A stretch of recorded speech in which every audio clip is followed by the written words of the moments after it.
My partner betrayed me because her father, a tyrant, ruined our career. My twin daughters came to my office because they needed a donor. Seated at my workstation, I took a sip of the coffee my aide had brought me, even though it contained an artificial sweetener I loathed. I jested about switching to green tea if she continued using it. My thoughts were consumed with an urgent intellectual property dilemma that needed sorting, but predictably, the national administration was sluggish in releasing the essential documents. Their notorious inefficiency was impeding my progress. I couldn't help but ponder how many layers of red tape a simple correspondence had to navigate before any action was taken. I felt immobilized, unable to proceed with my subsequent project, and the looming financial setbacks were worrisome. The culture of political correctness had made even the most straightforward tasks complex, making me feel increasingly disconnected from contemporary norms. Stephanie, my aide, entered and interrupted my reverie. "There's a young woman here to see you," she said. She refused to give her name but handed me this picture. As I took the photograph from Stephanie, a sense of foreboding enveloped me. Why now, I thought. The picture was of Rachel, my former spouse, and me on our wedding day, taken 2 decades ago. Memories of betrayal and heartache resurfaced. People believed I had returned to mend my wounds, and they were right. Back then, I was naïve about wealth and influence, but times had changed. "Discover if she's Laura or Jane Mitchell," I instructed Stephanie, handing her a thumb drive and a plastic bag. "If she is, show her the clip on this drive. If she desires a copy, give her everything and return the original to me. Once you're finished, come back, and I'll answer your queries." At 45, I had embraced bachelorhood. My short-lived marriage to Rachel June Parker had left me with significant trust issues. Now people had to earn my trust, which wasn't simple. Standing tall at 63 with a 36-inch waist and weighing 190 pounds, I frequented the gym for 2 hours after work. My dark brown hair was beginning to gray, but I still turned heads. Casual relationships were acceptable, but I had renounced marriage and love. An hour later, Stephanie returned with the young woman who looked resolute in her quest for answers.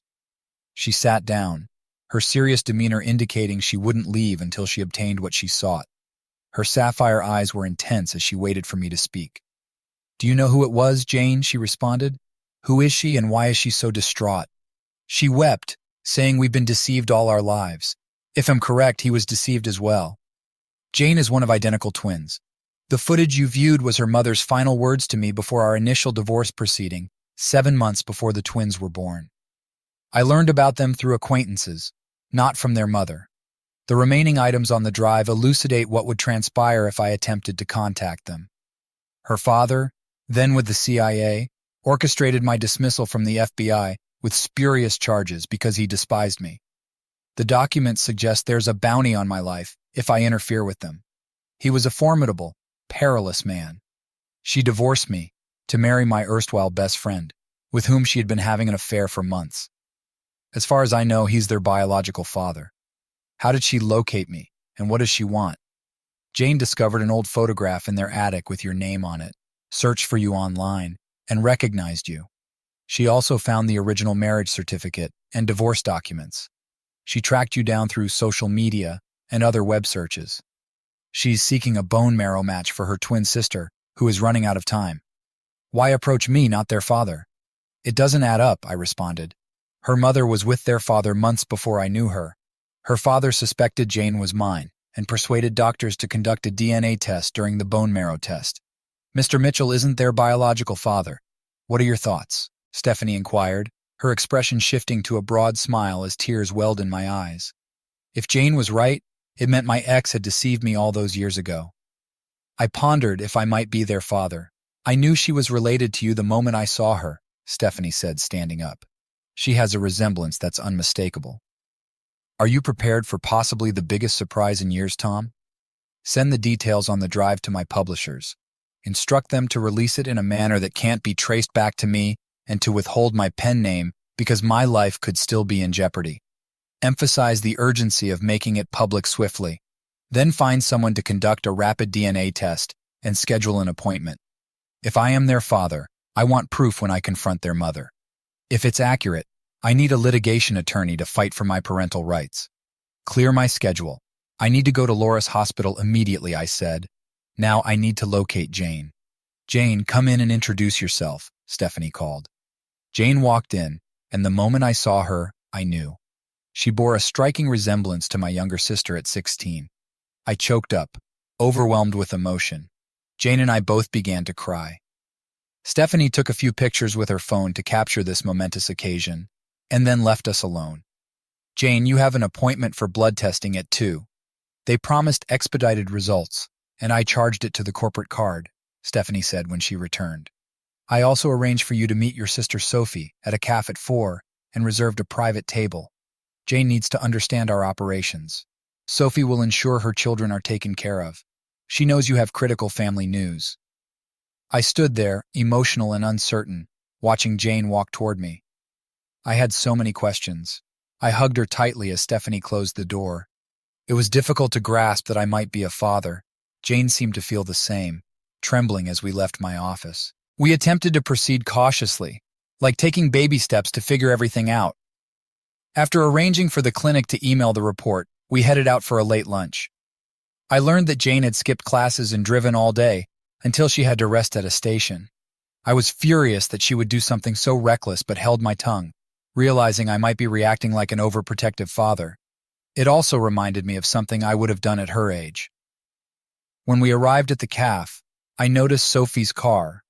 I know we're here to meet your sister, but why did Stephanie arrange this without consulting you first? Jane asked. You're about to witness what Stephanie and I saw when we first met you, I replied. It will elucidate why we believe you and Laura are my daughters, and why I was taken aback when the test came back positive. Can I call you Dad? Jane asked. I laughed and smiled. I'd be honored. The cafe was a notch above the typical chain with an excellent reputation. The proprietor and hostess led us to our private booth immediately. I ordered a bottle of sparkling wine and extra napkins. Sophie had her back to us, so I asked Jane to wait while I approached. Hi, sis. Thanks for meeting me, I said. Sophie looked up and said, You seem elated. What's happening? Sophie, stand up.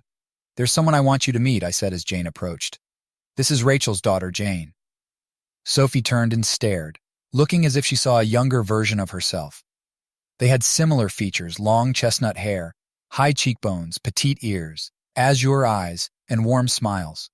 Oh my goodness, Sophie exclaimed. Tom, you should have given me a heads up. This is astonishing. How long have you known about her? Approximately 6 hours, Jane said emotionally. I surprised him at his office.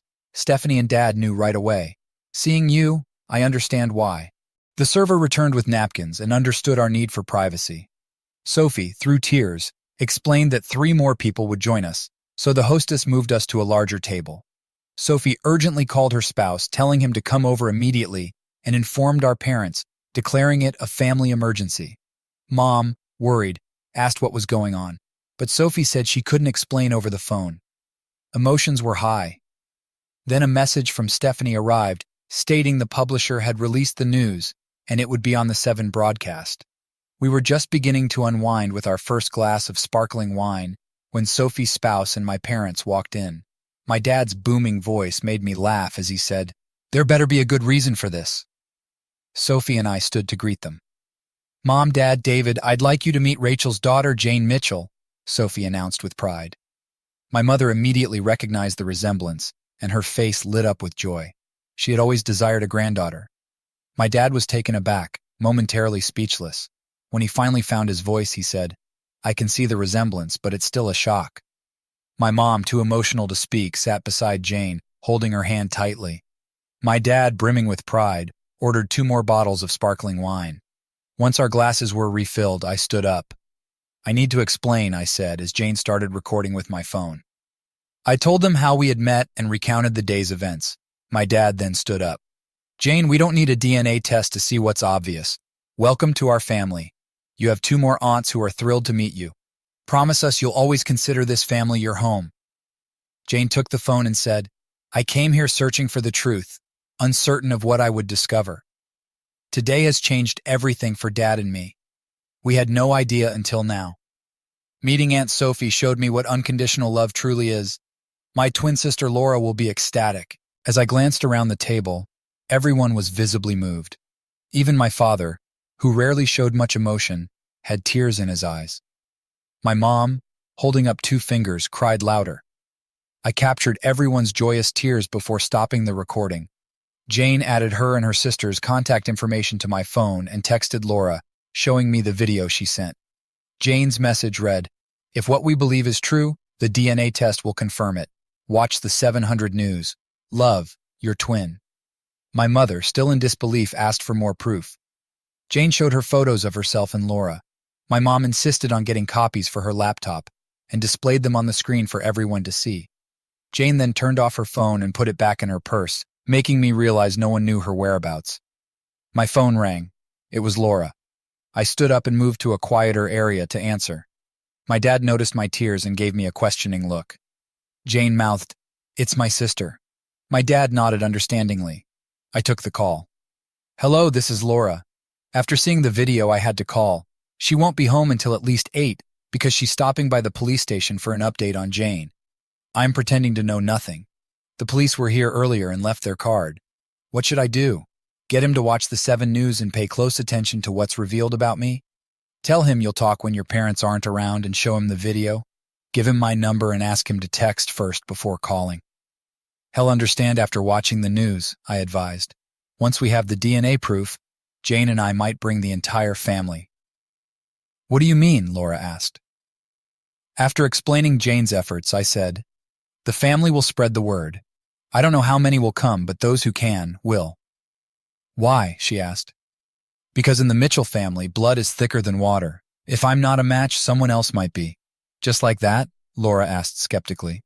"No doubt. You'll see," I said with a chuckle. "We may be strangers now, but that won't last." We talked a bit more before saying goodbye, and she replied with relieved sobs. After ordering dinner, I explained to the family why Jane was here. Immediately, cell phones started buzzing as everyone spread the word and gathered potential matches. My mother took charge of organizing everything. "Jane, how did you get here?" my father asked. "I drove my old 1994 Caravan. It's barely holding together," she laughed. "It's in Dad's parking lot. Take that van to my dealership in the morning. You're not driving back in that." "It's a miracle you made it here," my dad said firmly. "At her age, you had just as much sense as she does," she replied, determined. "What do you plan to give her?" I asked. "She can pick out a new one," he replied with a wink and a smile. "If I could choose, it would be a 4X4. "I love the outdoors," Jane said. My dad responded with a big grin. "That's perfect. We all love the outdoors." If the weather allowed, we were always fishing, camping, or hunting. He began reminiscing about the summer I learned to water ski and barefoot, sharing many stories like he was holding court. Both my parents insisted Jane stay with them for the night, agreeing it wouldn't look right for us to be alone. After dinner, Dad drove them to her van and then brought it home. My mother was ecstatic, already planning how to spoil her new granddaughter.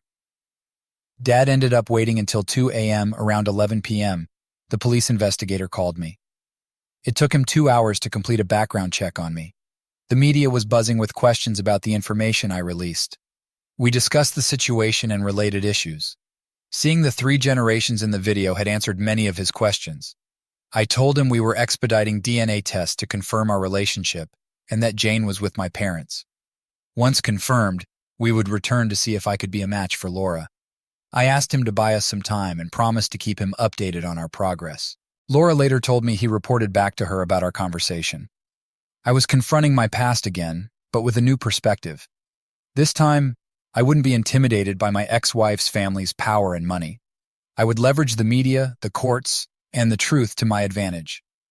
I had the resources, the proof, and a growing determination. I didn't seek revenge, just justice through the truth. I was ready to take on 4 people and the national government. The next morning, I was in my office ensuring any schedule changes wouldn't affect me much and setting up tasks for Stephanie while I was away. Stephanie kept checking the email accounts like an overprotective mother, questioning me about my day and extracting all the details she could. To be honest, I never tired of looking at Stephanie Brown. In her youth, she must have been every teenage boy's dream. Her naturally styled auburn hair accentuated her soft features, and her piercing hazel eyes and full lips were still captivating. As a single man, I often admired her but was thankful she never caught me looking. Finally, she received the DNA test results, printed them, and exclaimed, "It's confirmed. You are her father." Stephanie immediately called the lab to send the information to Laura's specialist and began searching for the toughest litigation lawyer in New York. After vetting a few, she selected the best and arranged a Skype chat. The lawyer agreed to work on a percentage basis, confident it was a slam dunk with the DNA proof. We would go after my ex-wife, her husband, and her parents for denying me my parental rights. The restrictive court order against me would be overturned, proving their deliberate actions. The supposed contract on my life, even if not factual, would demonstrate their attempts to intimidate and control. The lawyer saw the potential for a significant case, even before involving the government. I asked Stephanie to send a dusty gray box from the safe to my new lawyer. Inside was critical evidence that Rachel's father had tried to ruin my career and marriage. Gathering this proof had taken years of effort, cutting through layers of bureaucracy. Eventually, a police officer leaked a video, changing the story into one of a runaway daughter finding her biological father to save her sister, which caused a media storm. "Mom, it's confirmed," I said over the phone. "I have 2 daughters. Thank God. Be ready to leave by 8 a.m. from the car lot. I'll inform everyone." "Have you contacted your daughters?" she asked. We were driving a fully loaded 2-year-old Jeep Cherokee, heading to East New York. Jane and I led the convoy with my parents in a tour bus and 35 other vehicles following us. Just as we were on the move, my phone rang. Jane answered and put it on speaker. "CNN is tracking you," Laura informed us after exchanging greetings. "There's a tour bus with a sign that says, 'The Mitchells are coming. 1 out of 150 should be a match. We have the DNA test confirming he's our father.'" "I'm driving a new 2-year-old Jeep Cherokee," Jane responded. "Dad said if it was verified, a lot of family would come, but I never anticipated this," Laura said. "It's given me hope I never imagined. I can't remember feeling this good." Dad's family spread the word and people emerged from everywhere. I met so many relatives this morning. It will take multiple introductions to remember their names. I met first, second, and even third cousins. "I'm so proud I want to change my last name to Mitchell," Jane declared. "I never knew families like this existed. I was so overwhelmed I nearly drove off the road." That's when I decided to write about this incredible experience in my next book. My daughters were still talking about Jane's experiences when Laura said she had to go. Her mother had just walked in. "Dad, are you okay?" Jane asked, concerned. "I saw you get very emotional. How do you think I feel?" I discovered I have 2 daughters who were raised by my ex-wife and a former friend without my knowledge. One is vibrant and full of life. The other is on the verge of dying. One is so strong and independent she moves mountains without a second thought, just like I would. "And she wants to take my name," I replied, my voice thick with pride and emotion. "Jane," I continued, "I was so focused on saving my sister's life that I didn't consider the impact on you. I wasn't a good match because I inherited a faulty gene from our mother. The emotional turmoil I've caused will linger for days. Can you forgive me? For what? For coming into my life and turning everything upside down? No. That's what life is about. You've given everyone another person to love. You've given me a chance to be a real dad," I said, tears streaming down my face. "Your grandparents adore you. My mother is so proud to see her face in you. It means everything. You and your sister have become her favorites by birthright. She's been spoiling us. We went shopping, and if she bought me something, she got one for Sue, too," she laughed. She said she had years of spoiling to catch up on. That's Mom. You'll find it impossible to distance her from you. "I know I've tried," I said. "Sophie and my sisters will brag about this for weeks. By the end, this will become a family legend shared for years." We learned that as soon as Rachel saw the live news feed about our arrival, she started having severe panic attacks. The walls she had built around her lies were crumbling. Laura, feeling strong and empowered, confronted her as soon as she turned off her phone. "Mom, why did you hide the truth about our real dad?" Laura demanded. When she got no answer, she pressed harder. "You hid the truth from us, made decisions about our lives. What gave you the right to play God? Even Dad didn't know. If Jane hadn't found out about him and sought the truth, would you have let me die?" Rachel had no answers, never expecting the truth to come out. Her father had hated Tom from the start and did everything to drive him away. Fortunately, Laura's doctor walked in at that moment. We received DNA from a man we didn't know, proving he is Laura's biological father. He is coming to be tested, and there's a good chance he's a bone marrow match. He should be here tomorrow afternoon, and for his protection, Hell be under guard, the doctor said before leaving. Mom, my bio dad is coming with 140 others in case he's not a match. He wants to give me a fighting chance, Laura stated. Why? Rachel asked. To him and his family, blood is thicker than water. Though I'm a stranger to them, I am family, and family comes first, she replied. You had to know we look like our real dad's mother. Watch this video. It proves everything. Rachel watched the video of my family meeting Jane. There was no doubt. 3 generations shared the same face. She could no longer deny the truth. Her daughters had proof, and her husband's actions were backfiring. Then a man appeared at Laura's room entrance asking for Rachel. When she admitted she was Rachel, he handed her a large legal envelope saying, "You have been served." Rachel fell to her knees, sobbing. Laura, furious, felt no pity. Mom, why did Grandpa put a contract on my bio-dad's life? Laura asked, knowing she wouldn't get an answer. Brian Jackson had just left a corporate meeting. As he walked down the hall, he was served with legal papers. He sat down in the reception area to read them. The first document was a lawsuit against him and his wife for denying Tom his legal rights as the father of his daughters. The second was against his in-laws and himself, accusing them of conspiring to ruin Tom's marriage and career. It was clear Tom was seeking revenge, demanding sole custody of his daughters. He argued that if Jane hadn't found him, he would never have known about them. He claimed moral abandonment, suggesting Rachel and Brian would have let Laura die to keep their secrets. Proving otherwise in court would be difficult, given the media coverage. Brian remembered when he and Tom were university roommates and football teammates. Both had pursued Rachel, but Tom won her over. Brian had even been the best man at their wedding. However, Rachel's father never approved of Tom due to his background. He convinced Brian to pursue Rachel, and Brian agreed. With her father's influence, Tom was kept busy with FBI assignments, leaving Rachel and Brian alone together.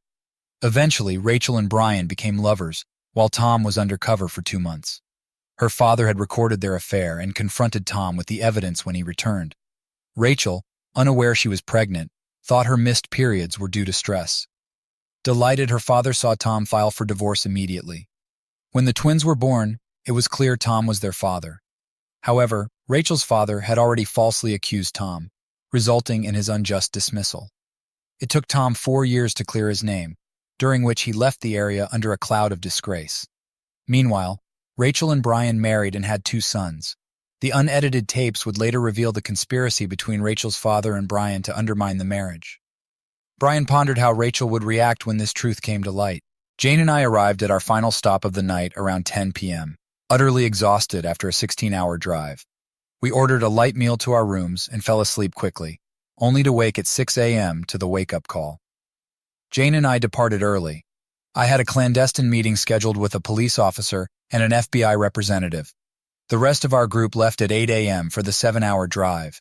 Jane dropped me off at the East Police Department, where I met Detective Richard Grant and FBI agent Ryan Davis.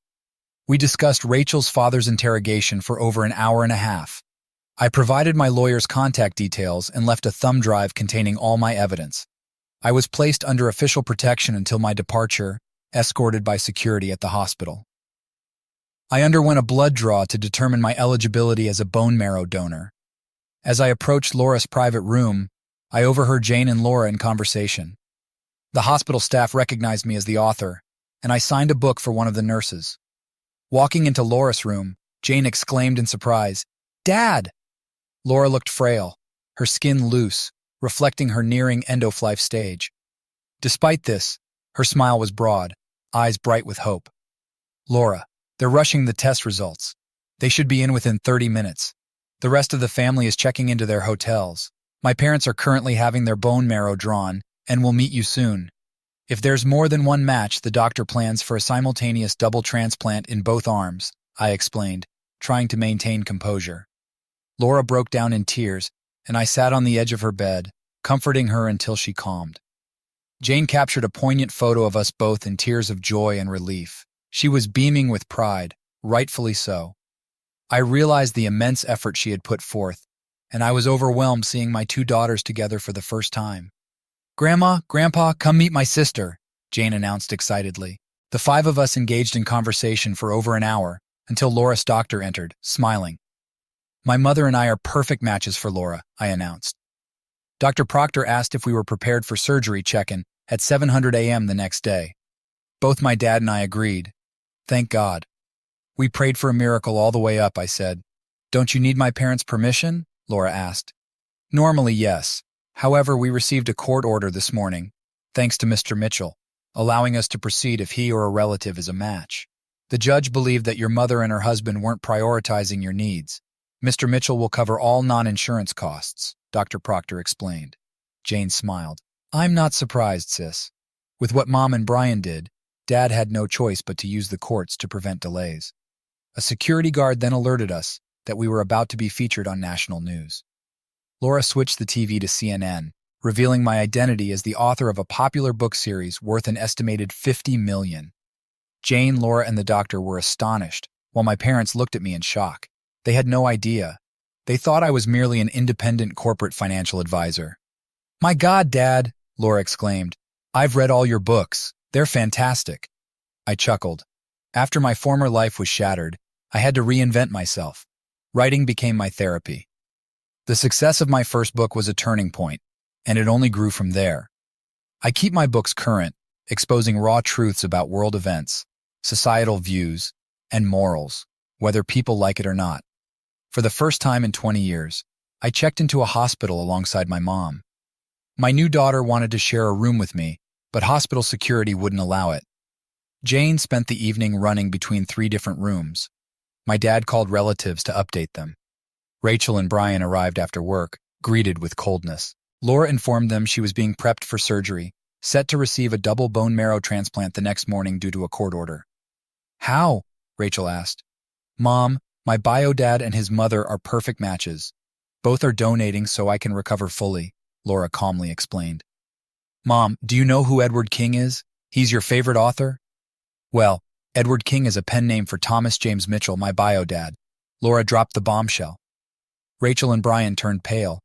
They had hoped the court case would quietly disappear, but Tom's net worth proved he wasn't after money. He sought justice. Tom had always believed in law and order, which had made him a successful agent until his termination. Mom, did you know your father has been in FBI custody all day?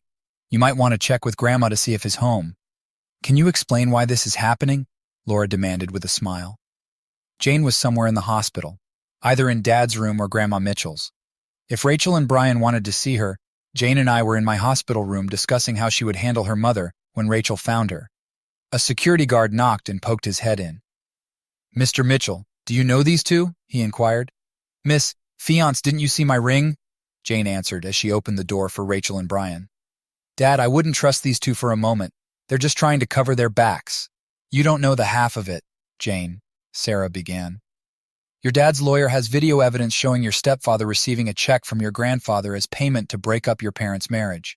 If successful, he would manage your grandparents' finances for a 3 annual fee. How do you know this is true? Rachel demanded. And who are you? Mom, she's Dad's fiance and a skilled researcher. Her name is Sarah Williams, and I trust her more than you, Jane asserted firmly. Rachel's face drained of color. Her daughters were distancing themselves, and there was nothing she could do. Sarah spoke the truth, and I backed her up. I instructed my lawyer to release all video and audio tapes to the FBI, including a letter from Rachel's father, admitting he paid for the recordings out of spite. He didn't care about the cost, or who he trampled over to get what he wanted. I said, my eyes locked on Rachel. She turned to Brian, searching for a denial, but his guilty expression said it all. In that moment, Rachel realized the depth of loss when I walked away, the only man who truly loved her. Sarah, a piece of advice, don't let anyone manipulate you like I did, Rachel said. Then turning to me, she added, Tom, I need to talk to you alone after the surgery. Right now, I have to go home and think. Jane, will you walk me to my car? Jane nodded. I'll be back soon. Mom and I need to discuss a few things. Sarah, stay with Dad until I return. We watched them leave. Rachel held it together until she was out of sight, then broke down in tears. Both Sarah and I understood that she had just realized the full extent of what had been done. Brian, who had always lived a privileged life, was paralyzed by fear. The truth had surfaced, shattering their lives. Rachel would never trust him again. Tom, I dreaded this day. I never thought you'd return. If we had met by chance, I could have ignored it, Brian said. I never saw this coming. It's best I leave and say nothing more. He left, leaving us in silence. I turned to Sarah, seeing her blush for the first time as I looked at her with genuine affection. I was finally opening myself up. Was she playing me, or was she finally revealing her true feelings? Did I love her as a friend or something more? Either way, my daughters had awakened me. I had been living in others' shadows, finding joy in their excitement instead of creating my own. Sarah, we need to talk while I'm recovering, I said softly. These past few days have opened my eyes. I got comfortable on the sidelines instead of being in the game. Tom, when I got divorced, you stepped in. My kids were still young, and you've been more of a dad to them than their biological father. From soccer games to father-daughter dances, you were always there. I know why you pay me more than the going rate. You want to ensure the kids in your heart are well cared for, Sarah said. On their birthdays, you always went all out, making them the envy of their friends. During summer breaks, you took us on special trips, creating... Sarah, what are you doing here? I want to say something, but Sophie figured it out, I replied. He finally got it, didn't he? Sophie said with a smile. Took him long enough. Laura, this is your Aunt Sophie, and the man coming in is your Uncle Michael, Sophie's husband. You'll soon learn we speak our minds, like it or not. I excused myself and went to the nurse's station, texting Jane to ask about Laura's pizza preferences. She replied that Laura likes everything but anchovies. I ordered 3 extra-large pizzas and 3 2-liter sodas for quick delivery. I also called Dad, asking him to bring Mom up in 30 minutes for a pizza party. We pushed the no-eating 4 hours rule but got carried away. The head nurse came in to calm us down but left with a slice of pizza.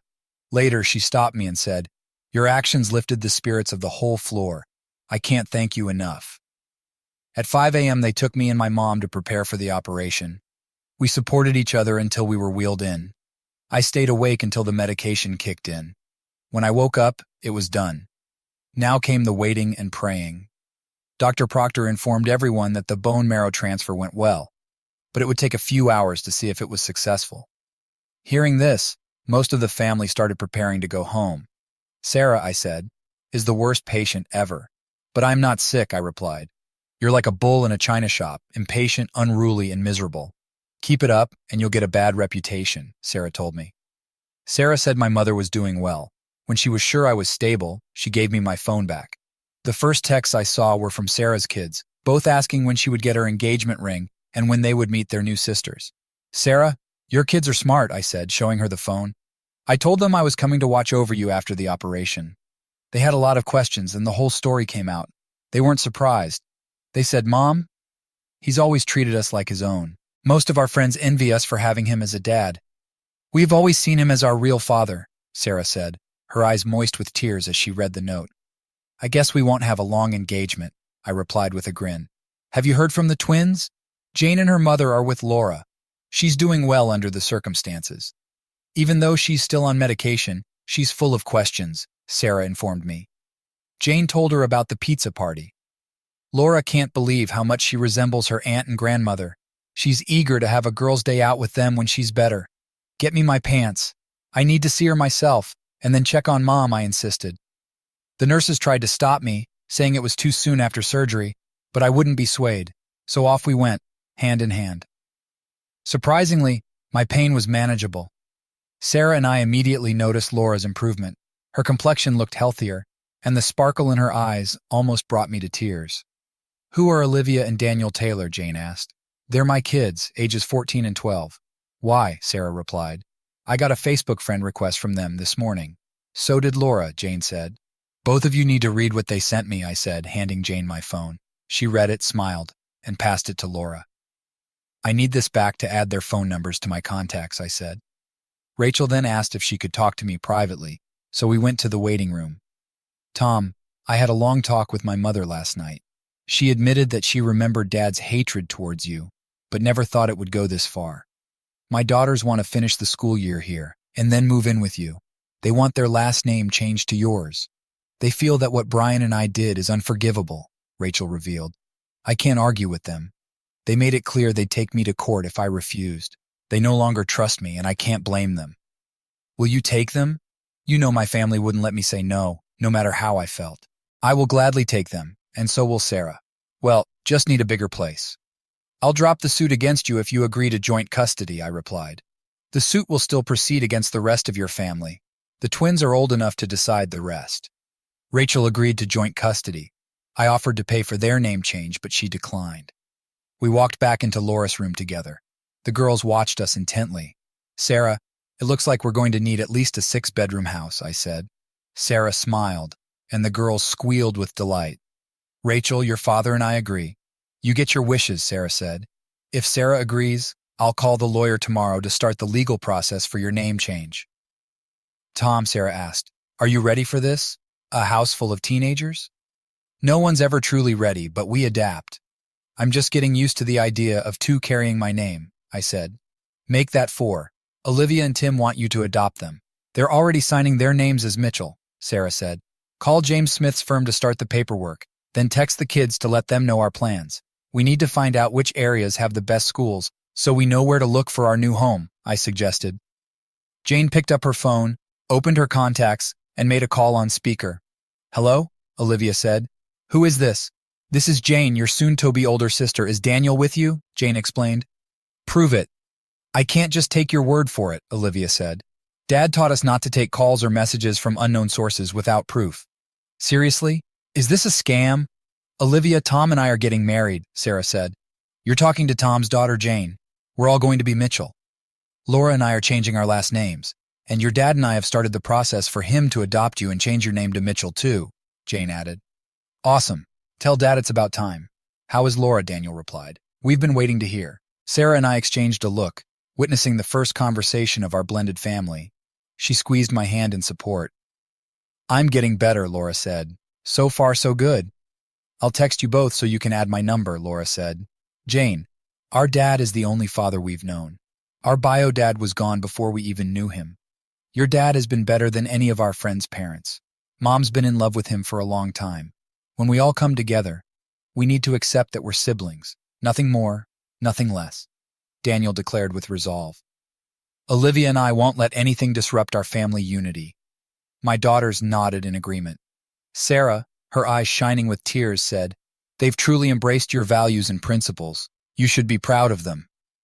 I am, I replied, feeling an immense swell of pride. We said our goodbyes for now and made our way to see my mom. Dad was with her when we walked in, catching them both by surprise. Dad noticed Sarah's expression and smiled knowingly. Mom, I began, you're already up and about. Have you seen Laura? How is she? She's improving, Mom replied.